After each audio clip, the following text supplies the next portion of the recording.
Thank you very much. It is a great pleasure to welcome President Santos to the White House.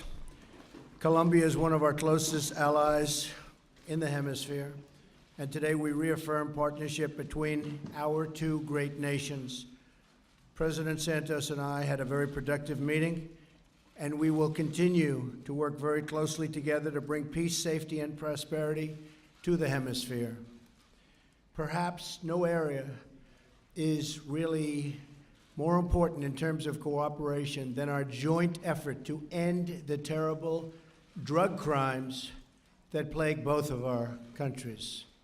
Recently, we have seen an alarmed, and I mean really a very highly alarmed and alarming trend. Last year, Colombia cocoa cultivation and cocaine production reached a record high, which hopefully will be remedied very quickly by the president. We must confront this dangerous threat to our societies together. Today, I affirm the United States' willingness to assist Colombia's strategy to target and eliminate drug trafficking networks, illicit financings, cocoa cultivation, and cocaine production, of which there is far too much. The drug epidemic is poisoning too many American lives, and we're going to stop it many different ways. One of them will be the wall. My administration is committed to keeping drugs and gangs from pouring into our country. Already, border crossings are down more than 73%. Secretary Kelly is with us. He's done a fantastic job. Thank you very much, Mr. Secretary. And in short, we have a tremendous group of people working with us in terms of ICE, the ICE Patrol and the Border Patrol agents. They've done a fantastic job, and I'd like you to give them my highest compliments, Mr. Secretary. And MS-13, likewise, a horrible, horrible, large group of gangs that have been led into our country over a fairly short period of time, are being decimated by the Border Patrol, by ICE, and by our incredible local police forces. And they are getting out of our country, or in some cases going directly into prisons throughout our country. But they've literally taken over towns and cities of the United States. They will be gone very quickly. I look forward to working with President Santos as we target drug trafficking. Both the United States and Colombia have strong law enforcement and security relationship. We've had it, and especially over the last fairly short period of time. Together, we will continue to fight the criminal networks responsible for the deadly drug trade that our people have a really strong commitment to getting rid of, because they want a much brighter future. President Santos and I also discussed the deteriorating situation in Venezuela, and it is really in a very bad state, as you see, and as we all see through the media. The stable and peaceful Venezuela is in the best interest of the entire hemisphere, and America stands with all of the people in our great hemisphere yearning to be free. We will be working with Colombia and other countries on the Venezuelan problem. It is a very, very horrible problem, and from a humanitarian standpoint, it is like nothing we've seen in quite a long time. The United States and Colombia are also strong economic partners, and we will continue to pursue trade policies that benefit both of our peoples. The nation's common goals of protecting our citizens, expanding opportunity, and confronting the drug crisis will improve the lives of our people and many throughout the region. So many people are being so horribly affected by what's going on in terms of violence and in terms of drugs, and we're going to take care of the situation, and we've both agreed to take care of it strongly and quickly. President Santos, it was an honor to meet with you and your entire group of representatives, very talented people indeed, who have been working with us and my representatives. And I look forward to many more productive meetings, such as the one we just had. I'd like to thank you very much for being at the White House, being our guest, and I'd like to congratulate you on winning the Nobel Peace Prize. It's a very great achievement. Thank you very much.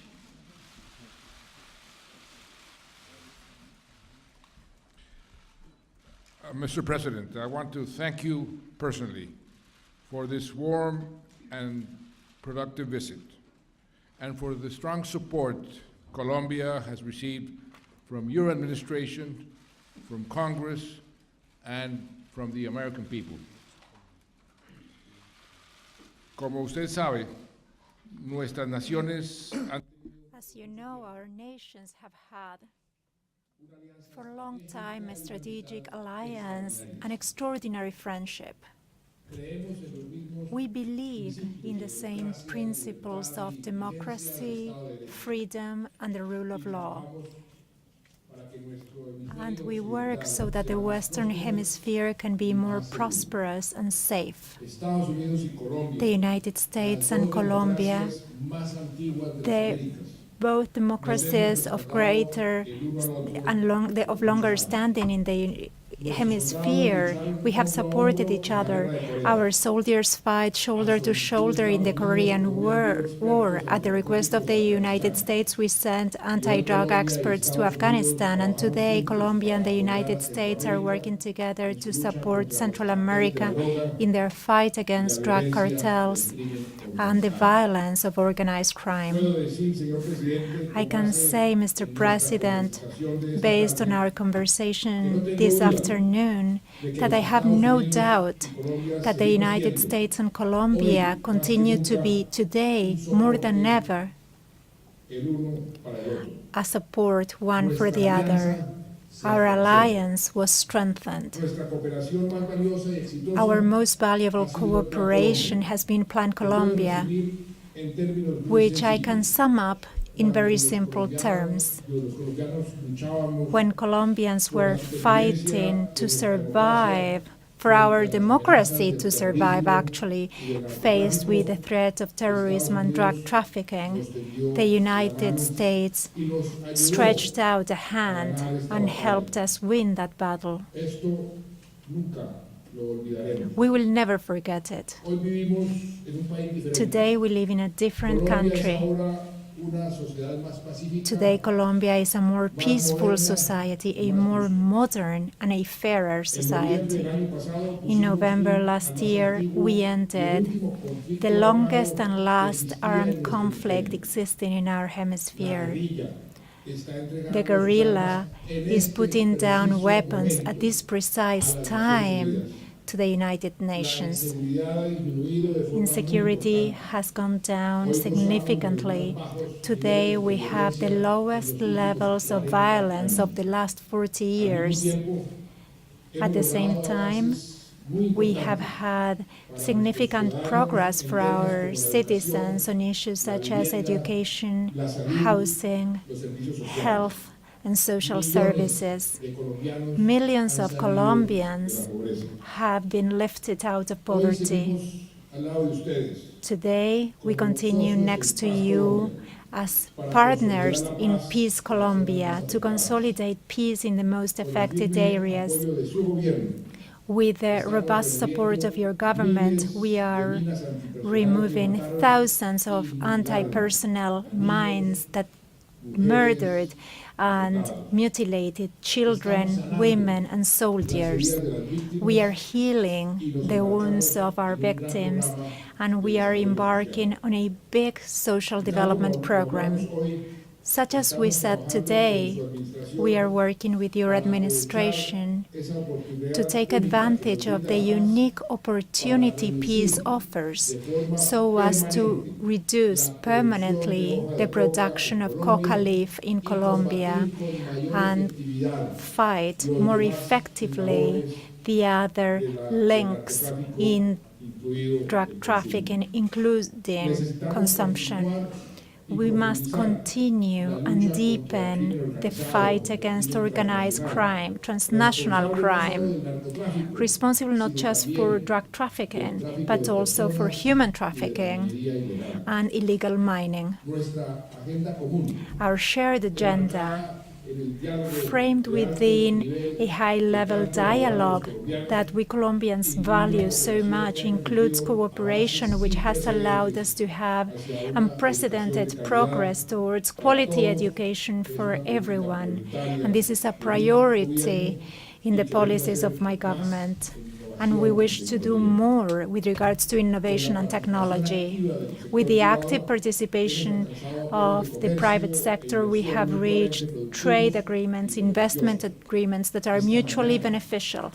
This morning, we established the Entrepreneurial Council between the United States and Colombia.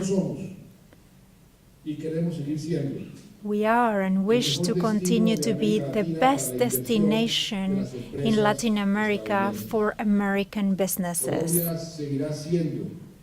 Colombia will continue to be very proudly a close friend and a strategic ally of the United States.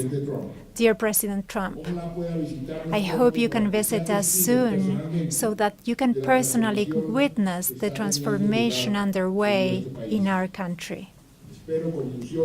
I hope to be able to welcome you to a Colombia in peace, a more equitable Colombia, a better educated Colombia that you have so much contributed to. Thank you so much.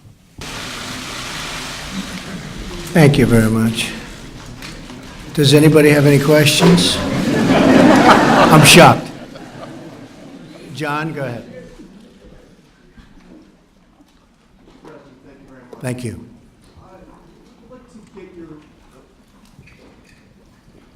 Mr. President, I'd like to get your reaction to Deputy Attorney General Rod Rosenstein's decision to appoint a special counsel to investigate the Russian interference in the campaign. Was this the right move, or is this part of a witch hunt? Well, I respect the move, but the entire thing has been a witch hunt, and there is no collusion between certainly myself and my campaign, but I can always speak for myself and the Russians, zero. I think it divides the country. I think we have a very divided country because of that and many other things. So I can tell you that we want to bring this great country of ours together, John. And I will also say very strongly, we've had tremendous success. You look at our job numbers, you look at what's going on at the border, as we discussed before, you look at what will be happening, you're going to see some incredible numbers with respect to the success of General Mattis and others with the ISIS situation. The numbers are staggering, how successful they've been, the military has been. Tomorrow, as you know, I'm going to Saudi Arabia, going to Israel, we're going to Rome, and we have the G7. We have a lot of great things going on. So I hate to see anything that divides. I'm fine with whatever people want to do, but we have to get back to running this country really, really well. We've made tremendous progress in the last 100 and some odd days, tremendous progress. And you see job numbers, you see all of the production that's starting, plants starting to open again, haven't been open in years. I'm very proud of it. That's what I want to be focused on, because believe me, there's no collusion. Russia is fine, but whether it's Russia or anybody else, my total priority, believe me, is the United States of America. So thank you very much. Señor Maldonado. President Trump, President Santos, can we say that today we are setting a new roadmap in the relationship between Colombia and the United States? Which are the concrete commitments? You were talking about the post-conflict time. Many funds are needed for that. And on the issue of Venezuela, President Trump, many deaths, human rights violations. There's plenty to be done. Venezuela is a very, very serious problem. We haven't really seen a problem like that, I would say, Mr. President, in decades in terms of the kind of violence that we're witnessing. The president was telling me, and I knew, that Venezuela was a very, very wealthy country, just about the wealthiest in your neck of the woods, and had tremendous strengths in so many different ways. And now it's poverty-stricken. People don't have enough to eat. People have no food. There's great violence. And we will do whatever is necessary, and we'll work together to do whatever is necessary to help with fixing that. And I'm really talking on a humanitarian level. When you look at the oil reserves that they have, when you look at the potential wealth that Venezuela has, you sort of have to wonder, why is that happening? How is that possible? But it's been unbelievably poorly run for a long period of time, and hopefully that will change, and they can use those assets for the good and to take care of their people, because right now what's happening is really a disgrace to humanity. And John, I think you also had a question for the president, if you'd like to.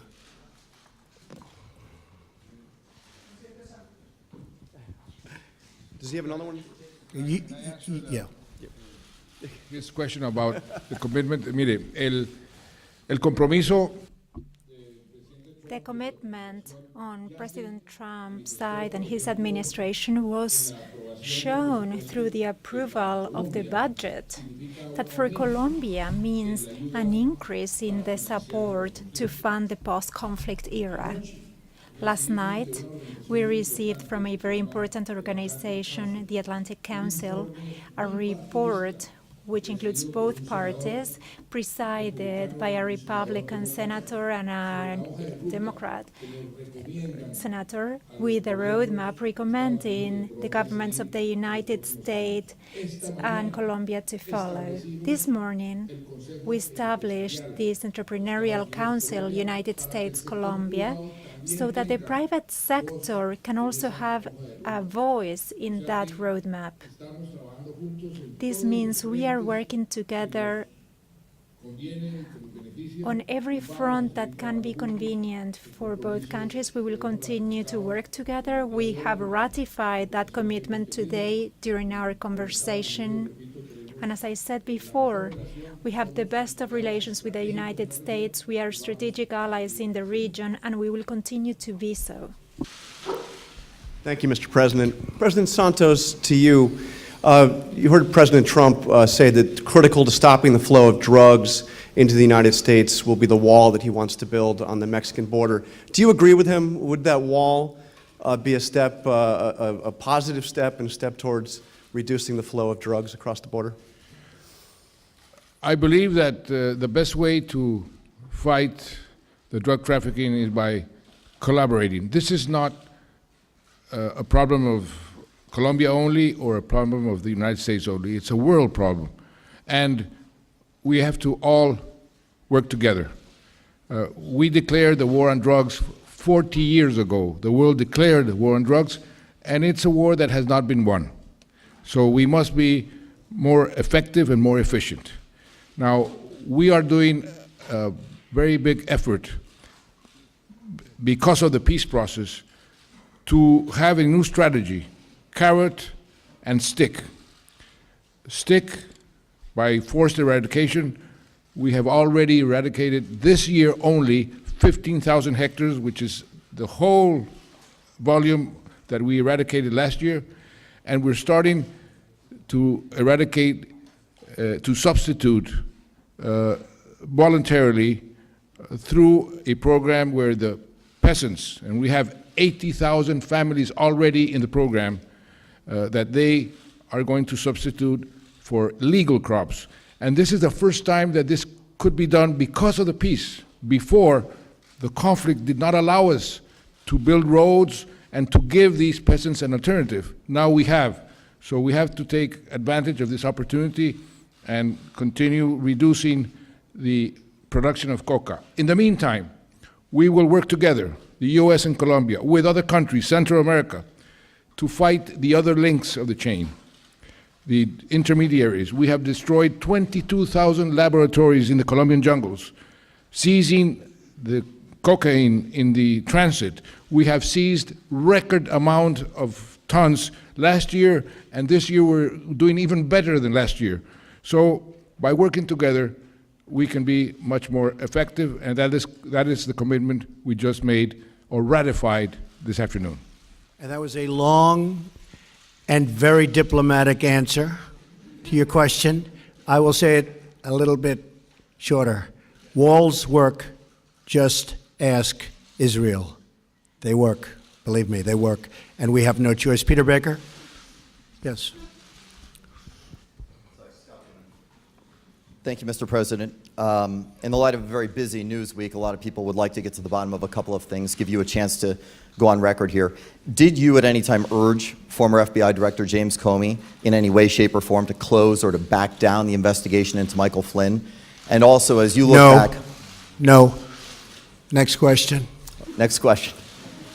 As you look back over the past 6 months or year, have you had any recollection where you've wondered if anything you have done has been something that might be worthy of criminal charges in these investigations or impeachment, as some on the left are implying? I think it's totally ridiculous. Everybody thinks so. And again, we have to get back to working our country properly so that we can take care of the problems that we have. We have plenty of problems. We've done a fantastic job. We have a tremendous group of people, millions and millions of people out there that are looking at what you had just said and said, what are they doing? Director Comey was very unpopular with most people. I actually thought when I made that decision, and I also got a very, very strong recommendation, as you know, from the Deputy Attorney General, Rod Rosenstein. But when I made that decision, I actually thought that it would be a bipartisan decision, because you look at all of the people on the Democratic side, not only the Republican side, that was saying such terrible things about Director Comey. Then he had the very poor performance on Wednesday. That was a poor, poor performance. So poor, in fact, that I believe, and you'd have to ask him, because I don't like to speak for other people, but I believe that's why the Deputy Attorney General went out and wrote his very, very strong letter.